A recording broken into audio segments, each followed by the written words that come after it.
ఈరోజు మనం ఈ వీడియోలో కుంభరాశిలో జన్మించిన వాళ్ళకి సంబంధించి అక్టోబర్ నెల ఎలా ఉండబోతుంది అనే విషయాలతో పాటు అక్టోబర్ నెలలో కుంభరాశిలో జన్మించిన వాళ్ళు ఏదైనా జాబుకి సంబంధించిన నిర్ణయాలు తీసుకుంటుంటే ఏ రోజుల్లో బాగుంటుంది, దీంతోపాటు బిజినెస్ విషయాలు ఏ రోజులు బాగా అనుకూలంగా ఉంటాయి, అలాగే హెల్త్ పరంగా ఏ రోజులు ఇబ్బందిగా ఉంటాయి, అలాగే స్టూడెంట్స్కి ఏ తేదీలు అక్టోబర్ నెలలో అనుకూలంగా ఉండబోతున్నాయి, అలాగే మన ఇష్టమైన వాళ్ళతో గొడవలు ఏమన్నా అవుతాయి లవ్ ప్రపోజ్ చేయడానికి కానీ వాటికి సంబంధించిన విషయాలని సాల్వ్ చేసుకోవడానికి ఏ టైం బాగుంటుంది, అలాగే మ్యారేజ్కి ప్రపోజల్కి కానివ్వండి ఆ విషయాలు చర్చించుకోవడానికి కానివ్వండి ఈ నెల అనుకూలంగా ఉంటుందా, ఉంటే ఏ తేదీలు అనుకూలంగా ఉంటాయి, అలాగే షేర్ మార్కెట్కి ఏ తేదీలు అనుకూలంగా ఉంటాయి, వీటితో పాటు ఫైనాన్స్ పరంగా అప్పులు తెచ్చుకోవడం తీసుకోవడం ప్రామిసరీ నోట్లు రాయడం వీటికి ఏ టైం బాగుంటుంది, అలాగే ఏ టైంలో ఈ నెలలు చాలా ఇబ్బందిగా ఉంటాయి, కేర్ఫుల్గా ఏ నెలలో ఉండాలి ఏ రోజుల్లో ఉండాలి ఈ నెలలో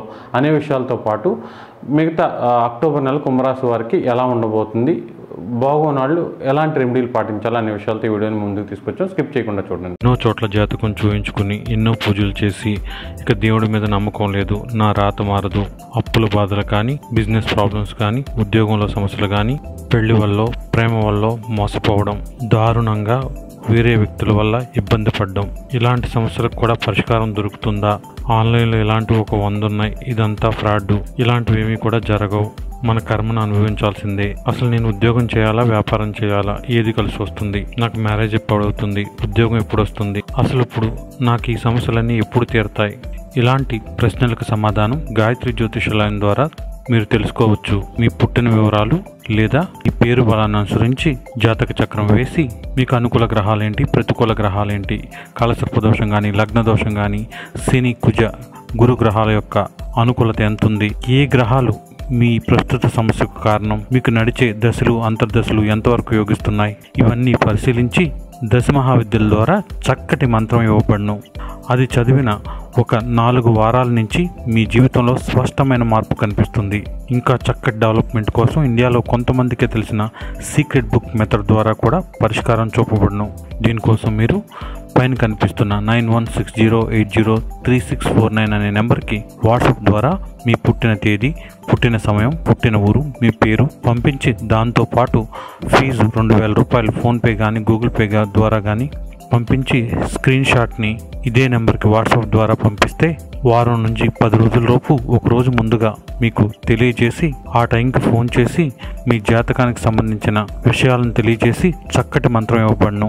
4 వారాల తర్వాత తప్పకుండా మీ జీవితంలో స్పష్టమైన మార్పు కనిపిస్తుంది. గాయత్రి జ్యోతిషాలయం యూట్యూబ్ ఛానల్ని ఎంతగానో ఆదరిస్తున్న కుంభరాశి వారందరికీ కూడా మా కృతజ్ఞతలు తెలియజేసుకుంటున్నాం. ఈరోజు ఈ వీడియోలో కుంభరాశిలో జన్మించిన వారికి అక్టోబర్ నెల ఎలా ఉండబోతుంది అనే విషయాన్ని తెలుసుకునే ముందు మీ యొక్క గ్రహస్థితిని కనుక అక్టోబర్ నెలలో మనం పరిశీలించినట్లయితే రాశిలోనే రాహు సంచారం జరుగుతుంది, అలాగే ద్వితీయంలో వక్రించిన శని సంచారం జరుగుతుంది. అయితే పంచమంలో గురువు ఉన్నాడు. 19వ తారీఖు తర్వాత గురువు అతిచారం అనమాట.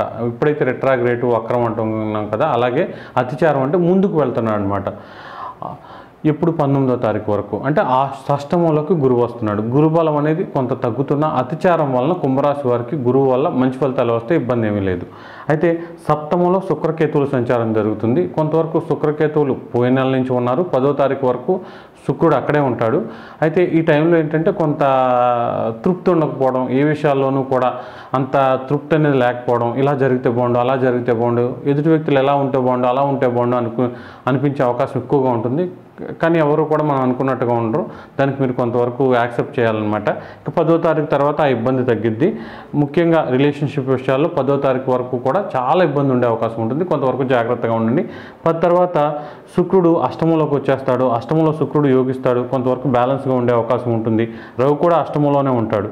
అయితే రవి కొంతవరకు 18వ తారీఖు వరకు కూడా అష్టమంలో ఉండి తర్వాత మీకు 9వ స్థానంలోకి వచ్చేస్తాడనమాట.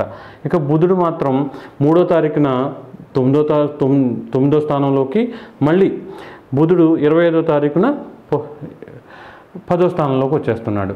ఇక కుజుడు మాత్రం 9వ స్థానంలోనే ఎక్కువ కాలం ఉంటాడు. 30వ తారీఖు మాత్రం 10వ స్థానంలోకి వస్తున్నాడు. ఎక్కువగా ఈ నెలలో మీకు రాహువు, కుజుడు, గురువు వీళ్ళ యొక్క ఫలితాలు ఎక్కువగా ఇబ్బంది పెట్టే అవకాశం ఉంటుంది. అలాగే శని వక్రం మాత్రం చాలా అనుకూలంగా ఉండే అవకాశం ఉంటుంది. అయితే ఈ నెలలో కుంభరాశి వారికి ఏదైనా సరే షేర్ మార్కెట్ పరంగా కానివ్వండి, మనీ పరంగా కానివ్వండి చాలా చక్కగా ఉంటుంది. అన్ని రకాలుగా కూడా ఫైనాన్షియల్ గెయిన్స్ అనేవి ఉండే అవకాశం ఉంటుంది. అలాగే స్టూడెంట్స్కి కూడా, కుంభరాశిలో జన్మించిన స్టూడెంట్స్కి కూడా చాలా చక్కగా ఉంటుంది. నెల గుడ్ టైం అనే చెప్పాలి. ఎవరైనా పిల్లల్ని ప్లాన్ చేసుకుందాం అనుకున్న వాళ్ళకు కూడా ఈ నెల చక్కగా ఉంటుంది. మీరు ఓన్గా ప్లాన్ చేసుకున్న ఐవీఎఫ్ కానీ, ఎగ్స్ని సంబంధించిన స్టోర్ చేసుకోవడం, ఇలాంటి విషయాలన్నిటికి కూడా కుంభరాశి వారికి ఈ నెల చక్కగా ఉండబోతుంది అనమాట. ఇక కుంభరాశిలో జన్మించిన వాళ్ళకి ఆర్గ్యుమెంట్స్ అనేవి ఎక్కువగా జరుగుతూ ఉంటాయి. చిన్న చిన్న వాటికి బాగా మన చుట్టూ ఉన్న వాళ్ళకి, బావలు, బామ్మర్దులు, అన్నదమ్ములు, అక్క చెల్లెళ్ళు, లేకపోతే ఫ్రెండ్స్, వీళ్ళతో ఆర్గ్యుమెంట్స్కి ఎక్కువగా జరిగే అవకాశం ఉంటుంది. కొంతవరకు ఈ విషయాల్లో జాగ్రత్తగా ఉండాలి. అలాగే ఏది ఏమైనప్పటికీ కూడా పిల్లల విషయాల్లో ఎడ్యుకేషన్ కానివ్వండి, వాటికి డబ్బు ఖర్చు పెట్టి రావడం, వాళ్ళకి సంబంధించిన విషయాల్లో కొంతవరకు డబ్బు ఖర్చు అయ్యే అవకాశం ఎక్కువగా ఉంటుందన్నమాట. ఓవరాల్గా ఫైనాన్స్ పరంగా కుంభరాశి వారికి ఈ నెల చాలా చక్కగా ఉండబోతుంది. పర్సనల్ లైఫ్ పరంగా ఏంటంటే కొంతవరకు చిన్న చిన్న గొడవలు, తగాదాలు ఇలా ఉండే అవకాశం ఉంటుందన్నమాట. అయితే ఇప్పుడు మనం కుంభరాశి వాళ్ళు మనం అనుకున్నాం కూడా ఇంపార్టెంట్ డేట్స్ అనమాట. ముఖ్యమైన నిర్ణయాలు తీసుకోవడానికి ఇంపార్టెంట్ డేట్స్ ఏంటి అనే విషయాన్ని తెలుసుకుందాం. కుంభరాశిలో జన్మించిన వాళ్ళు ఎవరైనా సరే ఉద్యోగపరంగా మార్పులు కానీ, లేకపోతే వేరే వాళ్ళని కలవడం కానీ, ఇలాంటి ఇంపార్టెంట్ విషయాలు ఏమైనా ఉంటే అంటే వీలైతే ఈ నెల 5, 6, 7 తేదీల్లో పెట్టుకుంటే చాలా మంచిది అనమాట. దానివల్ల మంచి ఫలితాలు వచ్చే అవకాశం ఉంటుంది. ఉద్యోగం మారడం కానీ, దానికి సంబంధించి మీరు ఏదైనా డెసిషన్ తీసుకోవడం అంటే రిజైన్ ఇవ్వడం కానీ, ఇలాంటివి ఏవైనా సరే చాలా బాగుంటుంది అనమాట. ఇక బిజినెస్ పరంగా ఏదైనా ఇంపార్టెంట్ డెసిషన్ తీసుకోవడానికి కానివ్వండి, అందులో యాడ్ చేయడానికి కానీ, తీసేయడానికి కానీ, ఇంక ఎలా ఇన్వెస్ట్మెంట్లు పెట్టడానికి కానీ, వీటిలన్నిటికీ కూడా అక్టోబర్ 1 నుంచి 17వ తారీఖు వరకు చాలా చక్కగా ఉంటాయి. ఈ తేదీలు బిజినెస్ చేసే వాళ్ళకి, న్యూ బిజినెస్ స్టార్ట్ చేద్దాం అనుకున్న వాళ్ళకి, షిఫ్ట్ చేద్దాం అనుకున్న వాళ్ళకి, వీళ్ళందరికీ కూడా చాలా చక్కగా ఉంటుందన్నమాట. 17వ తారీఖు తర్వాత నుంచి కొంత ఇబ్బందిగా ఉంటుంది, జాగ్రత్తగా ఉండాలి. ఇక స్టూడెంట్స్కి బెస్ట్ టైం ఏంటంటే 12th, 13th అక్టోబరు, అలాగే 18th అక్టోబరు చాలా చక్కగా ఉంటుంది. కోచింగ్ సెంటర్లో జాయిన్ అవ్వడానికి, లేకపోతే స్టూడెంట్లు ఏ రకమైన మంచి డెసిషన్లు తీసుకోవడానికైనా ఈ తేదీలు అనుకూలంగా ఉంటాయి అన్నమాట. ఇక వీటితో పాటు హెల్త్ పరంగా ఏ టైం కొంత జాగ్రత్తగా ఉండాలి అంటే అక్టోబర్ లాస్ట్ అనమాట. అంటే 27, 28, 29, 30, 31 ఈ 5 రోజులు కూడా హెల్త్ పరంగా ఇబ్బందులు వచ్చే అవకాశం ఉంటుంది. కొంతవరకు ఈ రోజుల్లో జాగ్రత్తగా ఉండాలి. ఇంకా ఏదైనా లవ్ ప్రపోజ్ చేయడానికి కానీ, ప్రేమించిన వాళ్ళతో గొడవలు ఉన్నా, అలాగే భార్య భర్త మీకు దూరంగా ఉన్నా వాళ్ళతో మాట్లాడడానికి, వీటిలన్నిటికీ కూడా ఒకరోజు చాలా అనుకూలంగా ఉంది. అది అక్టోబర్ 5వ తారీఖు. 5వ తారీఖున వాళ్ళతో మీరు కమ్యూనికేట్ అయితే మాత్రం కొంతవరకు అనుకూలమైన ఫలితాలు వచ్చే అవకాశం ఉంటుంది. ఈ నెలలో ఒక్కరోజే బాగుందన్నమాట. కొంతవరకు ఈ తేదీలు చాలా బెస్ట్ అనమాట. ఇక మ్యారేజ్ పరంగా 17వ తారీఖు వరకు కూడా ఏదైనా నిర్ణయాలు తీసుకోవడం, మ్యాచింగ్ చూపించుకోవడం, వెళ్ళి కలవడం, మాట్లాడుకోవడం, డెసిషన్ తీసుకోవడం, ఇవన్నీ కూడా 1వ తారీఖు నుంచి 17వ తారీఖు వరకు అనుకూలంగా ఉన్నాయి. ఈ తేదీల్లో ప్రయత్నించడం చాలా చక్కగా ఉంటుంది. ఇక షేర్ మార్కెట్కి సంబంధించి, షేర్ మార్కెట్ ఇన్వెస్ట్ చేయడానికైనా, తీసేయడానికైనా సరే వాటికి సంబంధించి మంచి తేదీలు ఏమైనా ఉన్నాయంటే అక్టోబర్ 7, 8, 9, వీటితో పాటు 15, 16, అలాగే తర్వాత 22, 23 ఇవి కూడా చాలా అనుకూలంగా ఉన్నాయి. ఈ తేదీల్లో షేర్ మార్కెట్కి సంబంధించి ఏదైనా డెసిషన్లు తీసుకోవడం చాలా మంచిది. ఇక అప్పులు ఇవ్వడం, తీసుకోవడం, పెద్ద అప్పులకి సైన్ చేయడం, ఇలాంటి వాటికి లోన్ అప్లై చేయడం, ఇలాంటి వాటికి 15వ తారీఖు, 16వ తారీఖు అనుకూలంగా ఉన్నాయి. ఈ తేదీల్లో చేయండి, బాగుంటుంది. ఇక జాగ్రత్తగా ఉండాలి. మెంటల్ స్ట్రెస్ కానీ, వర్క్ ప్రెషర్ కానివ్వండి, మన పనులన్నీ కూడా చాలా కష్టం అనే తేదీలు ఏంటంటే 1వ తారీఖు, 2వ తారీఖు, 3వ తారీఖు ఈ టైంలో డెసిషన్స్ పెండింగ్ పెట్టుకోండి. ఇంపార్టెంట్ పనుల జోలికి వెళ్ళొద్దు. ఏమన్నా జరిగినా కామ్గా ఉండడం మంచిదన్నమాట. ఈ తేదీలో గొడవలు పెట్టుకోవడం, ఇలాంటివి చేయడం మంచిది కాదు. వీటితో పాటు 28, 29, 30, 31 ఈ 4 రోజులు కూడా హెల్త్ పరంగా కానివ్వండి, స్ట్రెస్ పరంగా కానివ్వండి, ప్రెజర్స్ పరంగా కానీ ఎక్కువగా ఇబ్బంది వచ్చే అవకాశం ఉంటుంది. ఈ తేదీల్లో కూడా కామ్గా ఉండడం మంచిది. ఇక మనం ఎప్పుడు చెప్పుకుంటున్నట్టే ఎవరికైతే రాహు మహాదశ జరగడం కానీ, రాహు అంతర్దశ జరగడం కానివ్వండి, లేదా ఒక 5 బాగా ఇబ్బంది పట్టే దశలు ఉన్నాయి కదా, రాహులో కానీ, రాహులో శుక్రుడు కానీ, గురువులో శని కానీ, శుక్రుడిలో శని కానీ, రాహులో కేతువు కానీ, రివర్స్ అనమాట. ఈ దశలు జరుగుతున్న వాళ్ళందరూ కూడా ఎంత బాగుందని చెప్పినా, గురువు మారాడు, శని మారాడు, లేకపోతే గ్రహాలు మారినాయి అని చెప్పినా నమ్మొద్దు.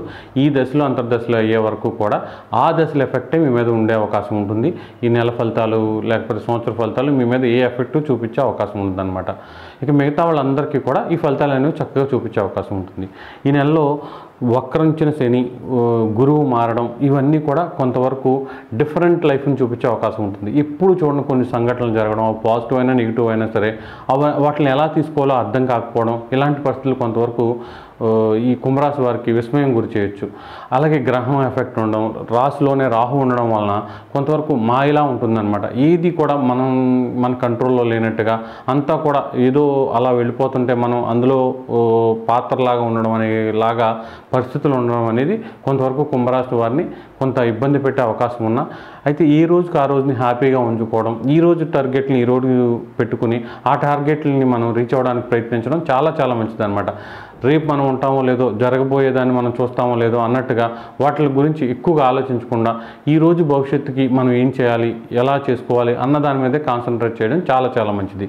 ఇక దీంతోపాటు భాగ్యస్థానంలో కుజుడు రవి ఉండడం వలన రవి కుజులు ఎప్పుడు కూడా ఎక్కువ కోపాన్ని పెంచడం, మనకి కొంతవరకు సంఘర్షణ, ఇది అయిద్దో లేదో, ఏం జరిగిద్దో లేదో, ఇలాంటి ఇబ్బందులు కలుగజేసే అవకాశం ఉంటుంది. ఒక రకంగా రవి కుజుల వల్ల ఏంటంటే గవర్నమెంట్ సెక్టార్లో ఉన్న వాళ్ళకి చక్కగా ఉంటుంది, గవర్నమెంట్ జాబ్ రావడం, గవర్నమెంట్ జాబ్ జాయిన్ అవ్వడం, ఇలాంటివన్నీ కూడా ఈ నెలలో ఎక్కువగా జరిగే అవకాశం ఉంటుంది.